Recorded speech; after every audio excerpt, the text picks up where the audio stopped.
قلنا لهم حريره حامضه ناضوا بدلوا لنا المعالق. واش حنا كنقول لكم يا صاحبي خرجوا علينا العناطز من المغرب، خرجوا لنا هاد الكحل من بلادنا، جريوا على هاد جنوب افريقيا من بلادنا، وانتم جامعين افكار وفين غاديين بهم؟ غاديين بهم زاكوره. واش تغلطت لكم زاكوره مع بوركينا فاسو ولا مالكم؟ انا غير بغيت نعرف زاكوره فين جات، واش جات في مالي في كوت ديفوار؟ راه زاكوره راه منطقه في المغرب، وراه منا ومنهم.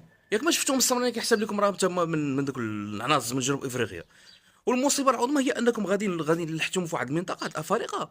فين ديتهم واحد المنطقه اللي ما فيهاش الشباب بحالنا حنا، ما فيهاش، فيها غير الناس الشياب والناس الكبار، وفيها الدراري الصغار، وكتلقى العيالات تماك اللي رجالهم هما اللي معمرين دابا في كازا الرباط دوك المناطق الكبيره خدامين على ولادهم، كيمشيو عند عيالاتهم غير من العيد للعيد. وانتم غادي مريسكين يا صاحبي، راه هذا خطر بعينيه هذا.